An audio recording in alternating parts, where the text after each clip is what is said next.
আকাশবাণী আগরতলা। স্থানীয় সংবাদ পড়ছে ইন্দিরা দে। মুখ্যমন্ত্রী অধ্যাপক ডাক্তার মানিক সাহার উপস্থিতিতে রাজ্যের 19টি আইটিআইয়ের উন্নতিকরণের লক্ষ্যে গতকাল শিল্প ও বাণিজ্য দপ্তর এবং টাটা টেকনোলজিস লিমিটেডের মধ্যে এক চুক্তি স্বাক্ষরিত হয়। ত্রিপুরা ইনস্টিটিউশন ফর ট্রান্সফরমেশনের ওয়ার রুমে চুক্তি স্বাক্ষরের সময় শিল্প ও বাণিজ্য মন্ত্রী শান্তনা চাকমা, শিল্প ও বাণিজ্য দপ্তরের রাষ্ট্রমন্ত্রী বৃষকেতু দেববর্মা উপস্থিত ছিলেন। শিল্প ও বাণিজ্য দপ্তরের পক্ষে সচিব কিরণ গিত্তে এবং টাটা টেকনোলজিস লিমিটেডের পক্ষে সভাপতি পবন ভাগিরিয়া চুক্তিতে স্বাক্ষর করেন।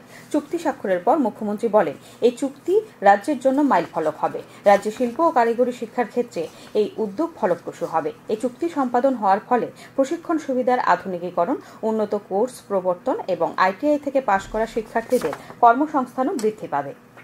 রাষ্ট্রপতি দ্রৌপদী মুর্মু আজ দুদিনের জন্য তেলেঙ্গানা সফরে যাবেন। সফরকালে রাষ্ট্রপতি আজ হায়দ্রাবাদে কোটি দীপোৎসবম 2024 অংশ নেবেন। আগামীকাল তিনি হায়দ্রাবাদে লোকমন্থন 2024 উদ্বোধনী ভাষণ দেবেন। ভারতের 55তম আন্তর্জাতিক চলচ্চিত্র উৎসব গতকাল গোয়ায় শুরু হয়েছে। অনুষ্ঠান চলবে এই মাসের 28 তারিখ পর্যন্ত। এক জাঁকজমকপূর্ণ উদ্বোধনী অনুষ্ঠানের আয়োজন করা হয় শ্যামাপ্রসাদ মুখার্জি স্টেডিয়ামে। উদ্বোধনী অনুষ্ঠানে কেন্দ্রীয় তথ্য সম্প্রচার মন্ত্রী অশ্বিনী বৈষ্ণব এবং প্রতিমন্ত্রী এল মুরগান উপস্থিত ছিলেন। মাইকেল গ্রেসি পরিচালিত বেটার ম্যান দিয়ে শুরু হয়েছে এই চলচ্চিত্র উৎসব। চলচ্চিত্রটি ব্রিটিশ পপ কিংবদন্তি রবি উইলিয়ামসের খ্যাতি এবং অসাধারণ জীবনশৈলীর এক অভূতপূর্ব শ্রদ্ধা। তথ্য ও সম্প্রচার মন্ত্রকের সচিব সঞ্জয় জাজু, যুগ্ম সচিব বৃন্দা দেসাই, ইফি উৎসবের পরিচালক শেখর কাপুর এবং এন্টারটেইনমেন্ট সোসাইটি অফ গোয়ার ভাইস চেয়ারম্যান ডেলিলাহ এম লোবো চলচ্চিত্রটির প্রযোজক পল কারি এবং অভিনেত্রী রেচেল বাননকে সম্বর্ধনা দেন। কৃষিমন্ত্রী রতনলাল নাথ জানিয়েছেন, গত আগস্ট মাসে অতিবর্ষণ ও বন্যায় রাজ্যের যে সমস্ত কৃষি জমিতে বালি ও পলি জমে নষ্ট হয়েছে সেই সব বালি ও পলি অপসারণের জন্য জরুরি ভিত্তিতে রাজ্য সরকার 5 কোটি টাকা মঞ্জুর করেছে। আকাশবাণীকে তিনি জানান, চলতি রবি শস্যের জন্য এই টাকা মঞ্জুর করা হয়েছে। বালি অপসারণের জন্য কৃষকদের প্রতি কানি কৃষি জমির জন্য 3000 টাকা করে দেওয়া হবে বলে জানান কৃষিমন্ত্রী। উচ্চশিক্ষা দপ্তর থেকে গতকাল মুখ্যমন্ত্রীর ত্রাণ তহবিলে 2,36,778 টাকা দান করা হয়েছে। মুখ্যমন্ত্রী সরকারি বাসভবনে উচ্চশিক্ষা দপ্তরের অধিকর্তা অনিমেষ দেববর্মার নেতৃত্বে এক প্রতিনিধি দল মুখ্যমন্ত্রী অধ্যাপক ডাক্তার মানিক সাহার সঙ্গে সাক্ষাৎ করে তার হাতে চেক তুলে দেন। ভারতীয় সেনাবাহিনীর শহীদ জওয়ান শুভঙ্কর ভৌমিকের মরদেহ গতকাল সন্ধ্যায় আগরতলায় আনা হয়। এমবিবি বিমানবন্দরে শহীদ জওয়ানের মরদেহে ফুলমালা দিয়ে শ্রদ্ধা জানান রাজ্যপাল ইন্দ্রসেনা রেড্ডি নাইডু, মুখ্যমন্ত্রী অধ্যাপক ডাক্তার মানিক সাহা।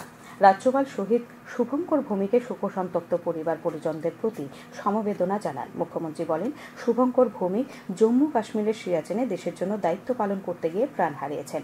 বিমানবন্দর থেকে মরদেহ নিয়ে যাওয়া হয় বীরগঞ্জে তার নিজের বাড়িতে। উল্লেখ্য, গত 18 নভেম্বর সিয়াচেনে বরফ ধসে তিনি মারা যান। খাদ্যমন্ত্রী সুশান্ত চৌধুরী বলেছেন, সমাজের দায়িত্বশীল নাগরিকদের ভোক্তা অধিকার বিষয়ে সচেতন করার জন্য খাদ্য জনসংভরণ ও ক্রেতা স্বার্থ বিষয়ক দপ্তর বিভিন্ন উদ্যোগ নিয়েছে। গতকাল খোয়াইয়ের দশরথদেব মেমোরিয়াল কলেজে ভোক্তা অধিকার সচেতনতা বিষয়ক এক আলোচনা চক্রে খাদ্যমন্ত্রী কথা বলেন। খাদ্য দপ্তর উদ্যোগে আয়োজিত এই আলোচনা চক্রে খাদ্যমন্ত্রী সুশান্ত চৌধুরী আরও বলেন, ভোক্তা অধিকার সম্পর্কে সচেতন থাকলে পণ্য সামগ্রী ক্রয়ে নাগরিকদের অসাধু ব্যবসায়ীরা ঠকাতে পারবে না। আলোচনা চক্রের উদ্বোধন করেন খোয়াই পুর পরিষদের চেয়ারপারসন দেবাশিস নাথ শর্মা। আলোচনা চক্রে উপস্থিত ছিলেন জাতীয় আইন বিশ্ববিদ্যালয়ের উপাচার্য ডক্টর যোগেশ প্রতাপ সিং, খোয়াই মহকুমার মহকুমা শাসক চারু বার্মা প্রমুখ। প্রাণী সম্পদ বিকাশ মন্ত্রী সুধাংশু দাস গতকাল গোর্খা বস্তিস্থিত প্রাণী সম্পদ বিকাশ দপ্তরে নবনিযুক্ত 67 জন ভেটেরিনারি অফিসারের হাতে চাকরির নিয়োগপত্র তুলে দেন। মন্ত্রী বলেন, প্রাণী সম্পদ বিকাশ দপ্তর রাজ্য সরকারের গুরুত্বপূর্ণ দপ্তর। দেশ তথা রাজ্যের অর্থনীতিতে একটি প্রধান ভূমিকা পালন করে এই দপ্তর।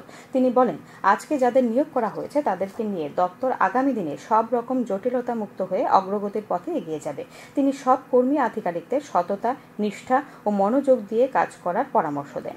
অনুষ্ঠানে স্বাগত ভাষণ দেন দপ্তরের অধিকর্তা ডাক্তার নীরজ কুমার চঞ্চল। দপ্তরের সচিব দীপা ডি নায়ার চাকরিপ্রাপ্তদের শৃঙ্খলা বজায় রেখে কাজ করার পরামর্শ দেন। সংসদের শীতকালীন অধিবেশনকে সামনে রেখে আগামী 24 নভেম্বর সরকার এক সর্বদলীয় বৈঠক আহ্বান করেছেন।